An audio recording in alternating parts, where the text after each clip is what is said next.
তড়িৎ বিশ্লেষণ কীরকম হবে না, NaCl প্রথমে বিশ্লিষ্ট হয়ে আমাদের Na+ এবং Cl- আয়ন দিচ্ছে।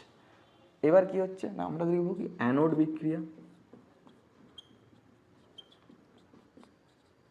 অ্যানোড বিক্রিয়াতে কি হচ্ছে না, অ্যানোড বিক্রিয়া, অ্যানোডে আমাদের কি বিক্রিয়া হচ্ছে, তাহলে অ্যানোড, এটা আমাদের অ্যানোড প্লাস, তো অ্যানোডে কি আসছে না Cl-, তো অ্যানোডে Cl-, মাইনাস মানে কি এর মধ্যে ইলেকট্রন বেশি আছে, তো এ কি করবে না একটা ইলেকট্রন ত্যাগ করে Cl উৎপন্ন করবে। এবং এই একটা Cl কখনো একা থাকতে পারে না, তো একটা Cl না থেকে এরকম বহু, এবার এখানে বহু সংখ্যক Cl, এখানে শুধুমাত্র যে আমরা একটা দেখাচ্ছি যে Cl- একটা ইলেকট্রন ত্যাগ করে Cl উৎপন্ন করছে এরকম নয়, বহু সংখ্যক ইলেকট্রন বা বহু সংখ্যক ইলেকট্রন এখানে ত্যাগ করা হচ্ছে, কারণ Cl- এই তড়িৎ বিশ্লেষের যে গলিত অবস্থায় তড়িৎ বিশ্লেষ পদার্থ আছে এর মধ্যে প্রচুর পরিমাণে Cl- এবং প্রচুর পরিমাণে Na+ আছে।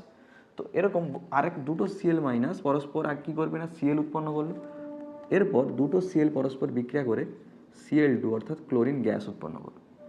এরপরে আমরা দেখি ক্যাথোড বিক্রিয়া।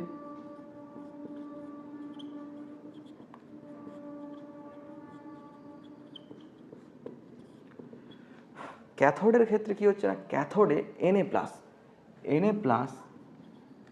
যেহেতু আমাদের প্লাস আছে, প্লাস মানে কি না ইলেকট্রন ঘাটতি আছে, তো কি হবে না প্লাস Na+ ওখানে ইলেকট্রন গ্রহণ করে আমাদের সোডিয়াম ধাতু উৎপন্ন করে। ক্লিয়ার? তাহলে NaCl এর তড়িৎ বিশ্লেষণ প্রক্রিয়া টোটালটা এখানে বলা হয়েছে।